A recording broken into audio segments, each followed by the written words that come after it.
Então, alguns devem estar fazendo zazen na cadeira, outros devem estar fazendo zazen numa almofada em casa. Lembrando que é importante sempre achar uma estabilidade do corpo. Mais importante é a coluna ereta, não são as pernas.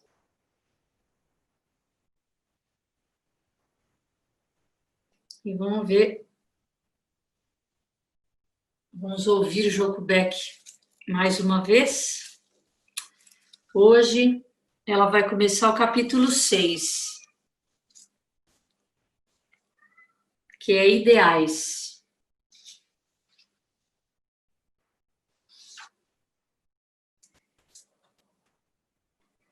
Correndo no lugar, chama o capítulo inicial, o texto inicial. Correndo no lugar. Falo com muitas pessoas e fico sempre triste ao constatar que não vemos o que são nossa vida e nossa prática.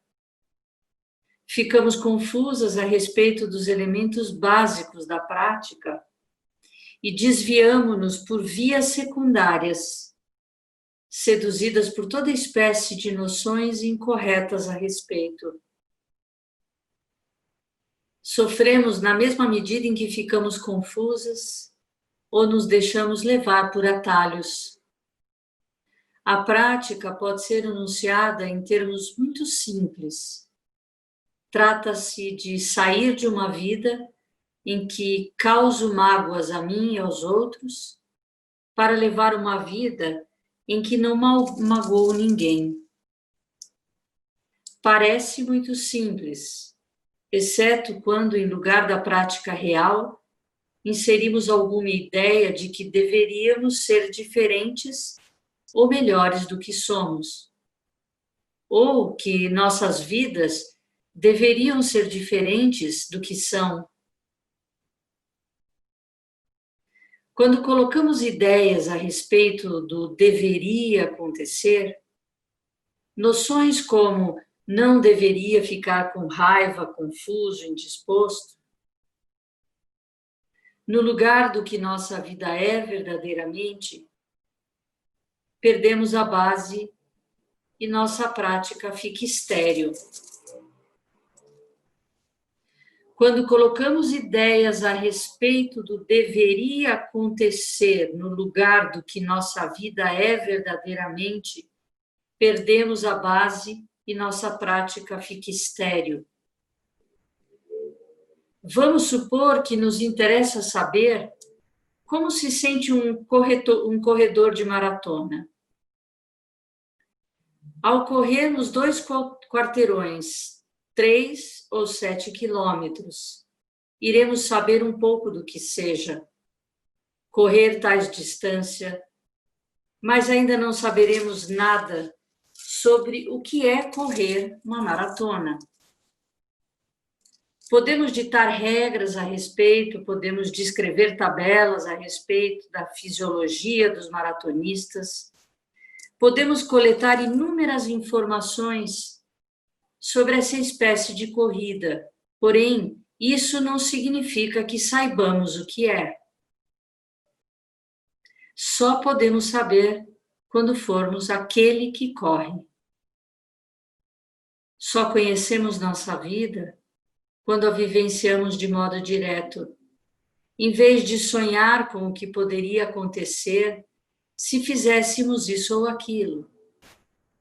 É a isso que chamo correr no lugar, estar presente do jeito que eu sou, exatamente aqui e agora. O primeiro estágio da prática é conscientizar-se de que não estamos correndo no lugar, que estamos sempre pensando em como nossa vida deveria ser, ou como era antes. O que há em nossa vida neste preciso momento em que desejamos evitar? O que há em nossa vida neste preciso momento que desejamos evitar?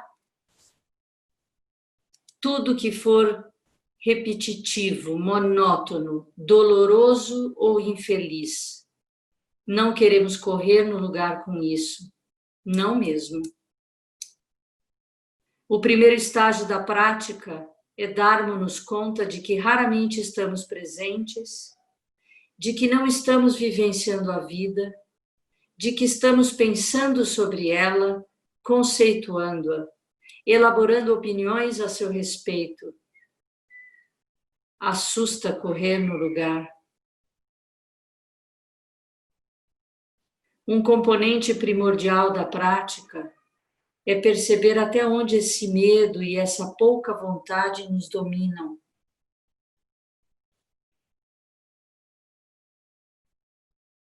Se praticarmos com paciência e persistência, entraremos no segundo estágio.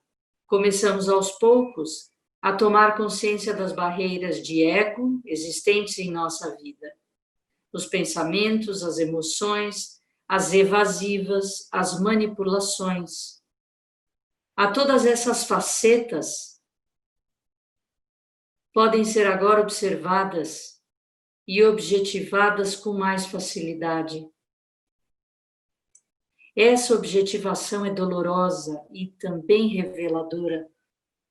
Mas se prosseguirmos, as nuvens que obscurecem o panorama ficarão mais tênue. E qual é o terceiro e crucial estágio curativo? É a experiência direta de todo e qualquer panorama que nos apresente a vida, num dado instante, enquanto corremos no lugar. Tão simples assim? Sim. Fácil? Não.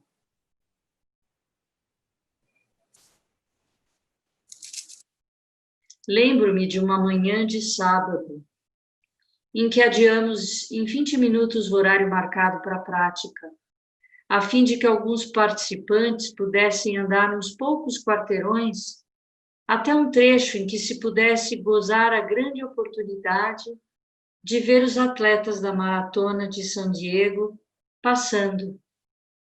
Às 9h05 eles apareceram. Fiquei admirada com a qualidade fluida dos movimentos do líder. Embora estivesse nos últimos quilômetros, ele simplesmente deslizava. Não era difícil apreciar sua técnica de corrida. E quanto a nós, onde é que temos de correr no lugar? Temos de praticar conosco, tal como estamos neste exato momento. É uma inspiração assistir a corrida de um atleta da melhor qualidade, mas não é nada útil pensar que deveríamos ser daquele jeito.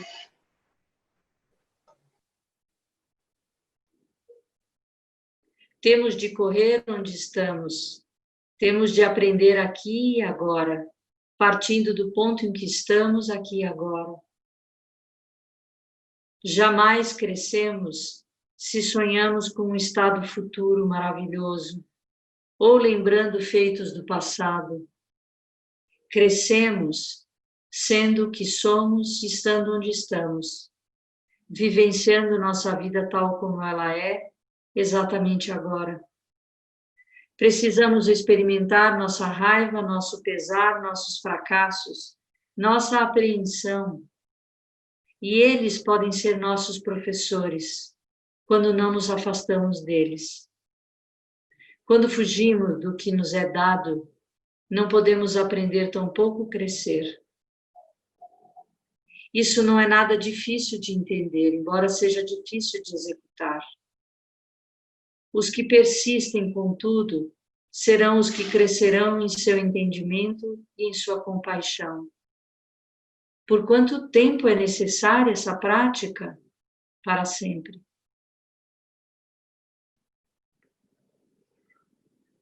Ela termina aqui. Hoje o capítulo é mais curto. Correr no lugar.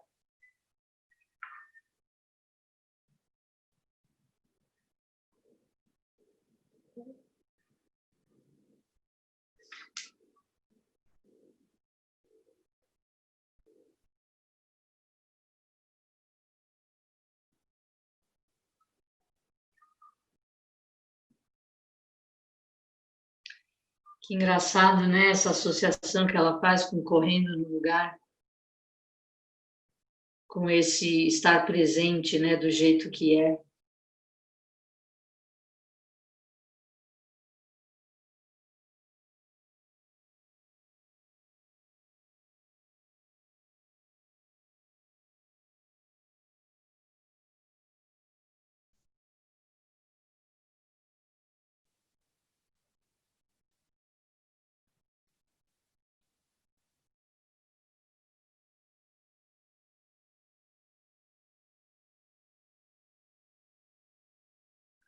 Vocês percebem, né? Que passa capítulo, ela está sempre batendo na mesma tecla, né?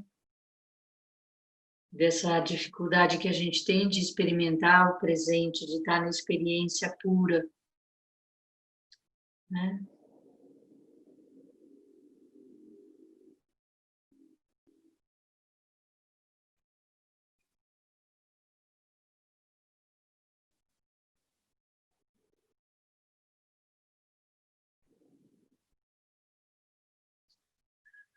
Evitar sofrer, né? Fugir dessas questões, não querer encará-las, não querer vê-las.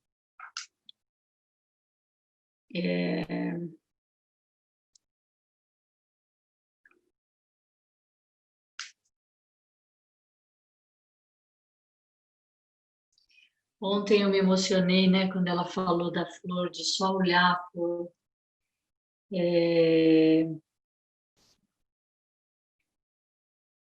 Um pouco por isso, né? Porque uma coisa que parece tão simples, né? A gente, a gente abre mão, né, dessa, dessa real experiência de só vivenciar aquilo, né, que se apresenta.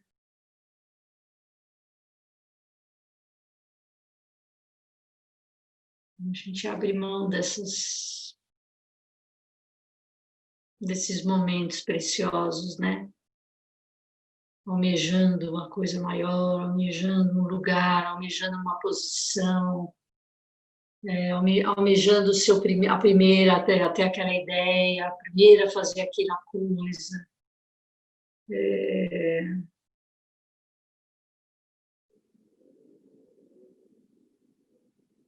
Como ela fala aqui nesse texto, né, que a gente é capaz de falar sobre a performance de um maratonista com uma propriedade, né, de quem estuda, de quem conhece, sem jamais ter corrido uma,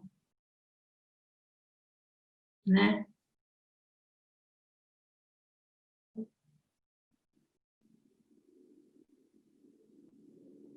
Mas isso está longe de ser a experiência de um maratonista. Alguém quer falar alguma coisa? Quer perguntar alguma coisa?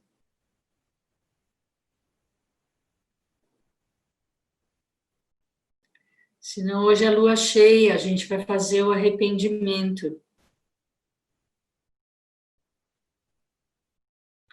Eu vou pedir que vocês coloquem então as mãos, palma com palma.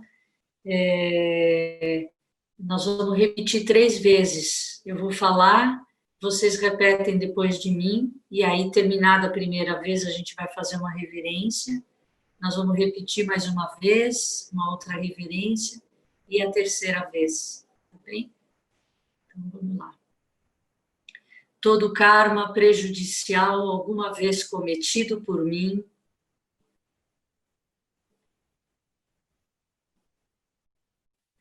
devido à minha ganância, raiva e ignorância,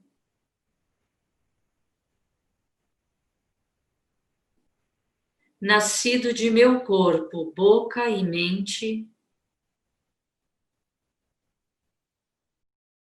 agora de tudo eu me arrependo.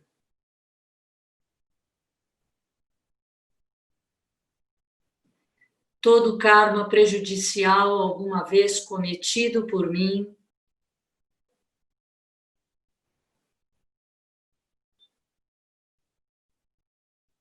devido à minha ganância, raiva e ignorância,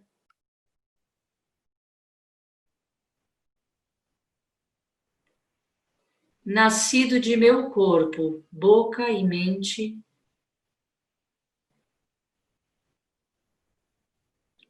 agora de tudo eu me arrependo.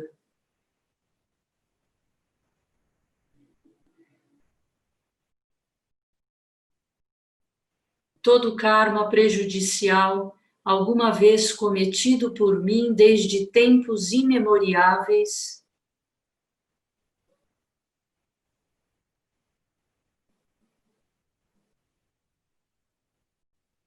devido à minha ganância, raiva e ignorância sem limites,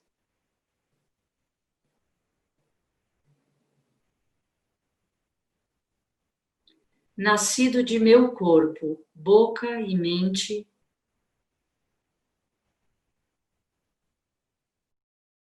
agora de tudo eu me arrependo.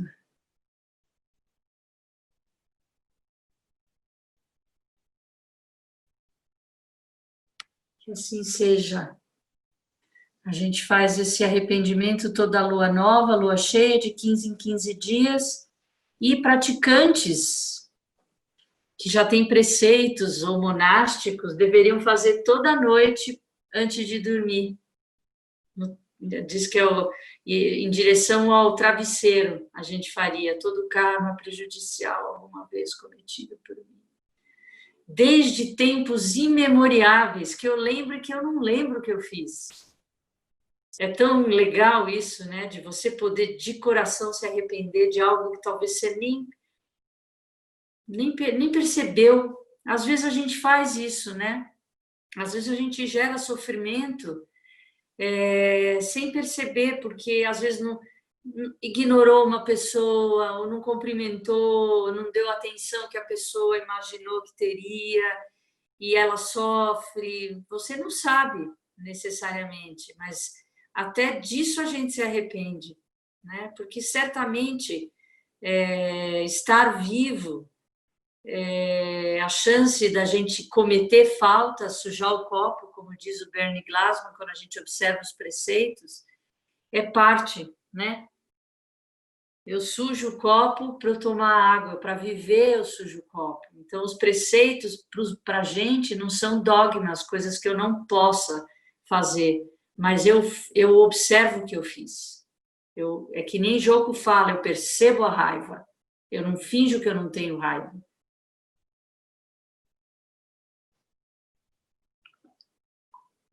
E também o que é legal é a última frase, agora de tudo eu me arrependo. Não é pedir desculpa sem mudança. Tem que ter mudança. Eu percebi, eu me arrependo, o arrependimento é transformação, né? Não é de novo eu caio, de novo eu caio.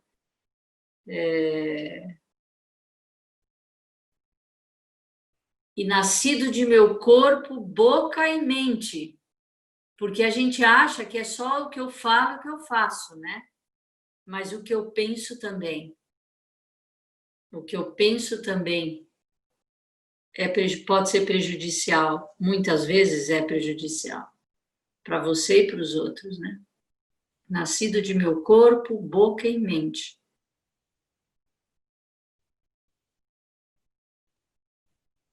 É isso aí. Vamos encerrar? Alguém quer falar alguma coisa? Então vamos encerrar. Vamos fazer a retribuição de méritos. Que os méritos de nossa prática se estendam a todos os seres e que possamos nos tornar o caminho iluminado. Lembrando vocês que no dia 18 de julho nós vamos fazer um Mugon Sesshin, que é um dia, um Mugon é um retiro de silêncio. Não tem leitura de sutra, a gente não vai ter textos, né? Vai ser um dia de retiro, procurando diminuir fala, comunicação de qualquer tipo, diminuir extras mentais, aquilo também que a gente acrescenta ao que tem que fazer. Eu vou fechar a programação, vou postar para vocês, e quem se animar de fazer, quem quiser fazer, vai ser sábado, dia 18. Nós vamos começar de manhã, vai ter um tempo para preparar o teu próprio almoço, né? A tua refeição, café da manhã, almoço, jantar, ou lanche da tarde. Vai terminar com o zazen da noite, então vai incluir o zazen das 19, para a gente não cancelar o zazen. Mas a gente vai incluir o Kinhin, que é a meditação caminhando, que é importante que a gente faça, né? Quando você senta muitos períodos, não dá para ficar muito tempo sentado. Então, vai ter alongamento, nós vamos ter um pouquinho de atividade física. Aí eu quero ver se tem como que eu vou fazer isso, porque a ideia é que a gente não é que não possa falar, né? A ideia é que a gente realmente faça um compromisso de buscar o silêncio, né? Talvez eu precise, em algum momento, falar alguma coisa, né? Mas eu vou tentar ser o mínimo, bem de comando, sabe? Só de tempo, de time, para todo mundo poder fluir, né? Para que ninguém fique tenso, preocupado. Então, provavelmente, ninguém vai ficar olhando para o celular ou para o computador, porque vocês vão ouvir o sino. O sino vai indicar o momento de levantar, o momento de fazer quinrim, o momento de sentar, quando vai ser refeição, quando volta da refeição. Vai ser tudo através do sino. Então, o celular, o computador pode ficar ligado, mas você não precisa ficar olhando para a câmera e ninguém precisa olhar você também, né? E nele talvez a gente deixe fixo a programação do retiro, para que, ou se você quiser imprimir, se você tiver como imprimir ou anotar, mas para que você possa se localizar também, se estiver em algum momento precisando. Às vezes você vai precisar trabalhar, inclusive, alguma coisa, então vai ter um período de SAMU, que é limpeza, mas que também é trabalho. Eu vou fechar essa programação, vou falar com vocês, que são os facilitadores, para a gente ver como faz. E é isso, acho que é importante a gente silenciar um pouquinho, mas já tendo essa prática, já tendo essa reflexão, já entendendo um pouquinho do que significa esse silêncio, né? É uma verdade, é olhar para esse eu verdadeiro, né? Que a Joko fala o tempo inteiro, e perceber as nossas impaciências, como a gente queria estar em outro lugar e não naquilo que a gente está se dispondo a fazer naquele dia, né? Então, quem tem cachorrinho, quem tem bicho, vai precisar passear com o cachorro, vai descer e passear com o cachorro. É você incluir a tua vida nessa rotina de prática, porque uma hora a prática passa a ser tua vida. Não fica tão desconectado.